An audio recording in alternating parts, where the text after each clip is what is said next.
The message for the third Sunday in Advent is entitled, Is There Any Way We Can Still Be Friends? I have been struggling to find a way to stay close, connected, comfortable with people who have always been an important part of my life, but who are now polar opposites when it comes to politics. And so many things are getting politicized right now, including the pandemic.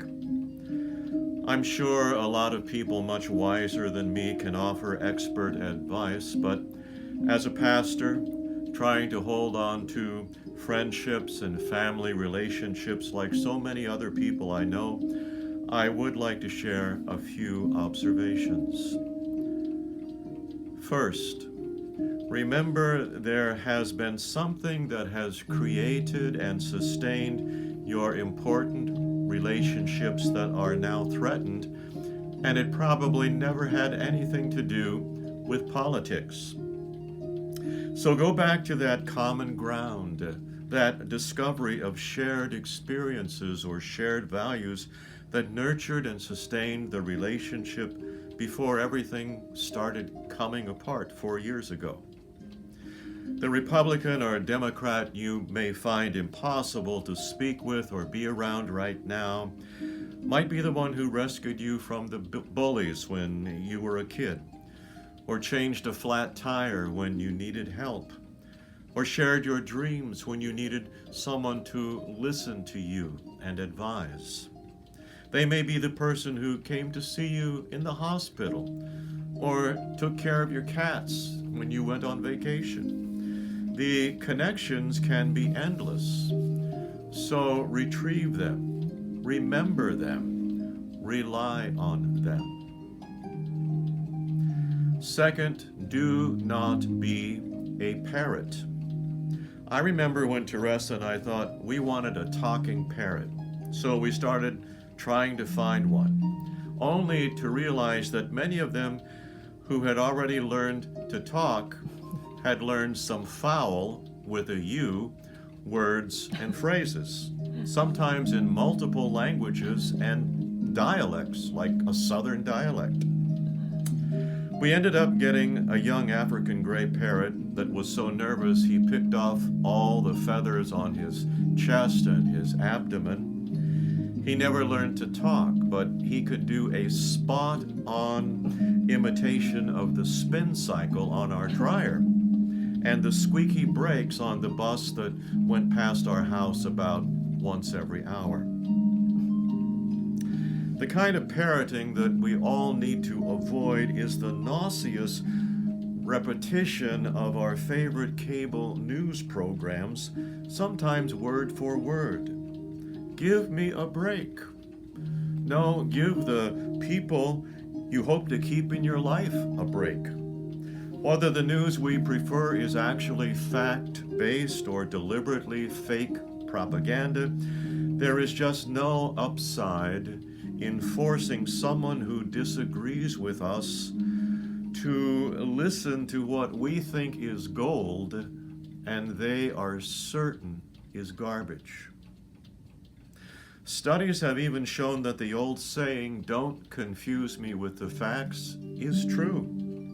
Part of our flawed human nature tells us to try to find information that reinforces what we want to believe, even if we know those beliefs and that information is bogus.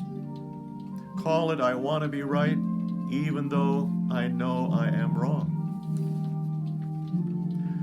Another way to try to preserve relationships is to avoid the "ain't it awful" quicksand. You can only go so far in that direction until you get stuck and the relationship is at risk. The person you are trying to keep in your life may not agree that a particular politician is awful, or a particular public policy is awful, or a social movement is awful, or someone's sexual orientation is awful. Forcing someone to agree or disagree with you is a bad idea unless you have agreed in advance to hash it out with some safeguards in place and remain friends when the discussion is over.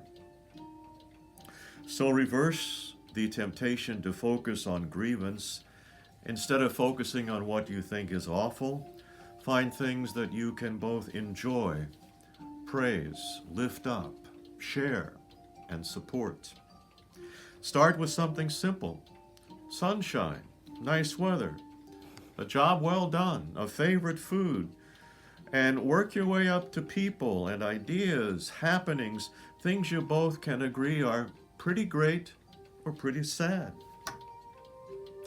Finally, I would suggest that you never view any discussion as a matter of winning or losing, or you just might lose someone God intended for you to love and cherish for a lifetime.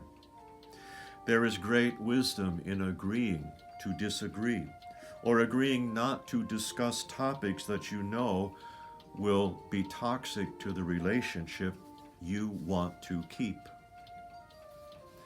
Am I saying to never stand up for what you believe? No, I'm just saying choose your battles carefully. Am I saying there never comes a time when a friendship or family connection cannot be saved?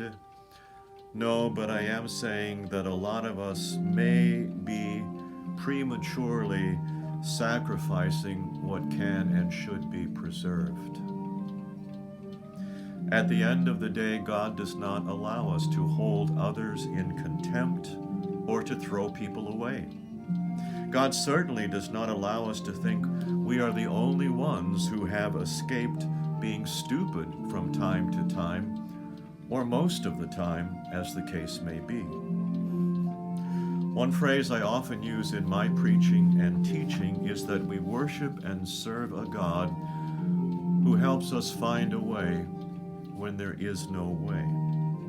I sincerely believe this precept applies to our efforts to save friendships and family ties in these troubled times. It is part of our Advent hope and our Advent reality.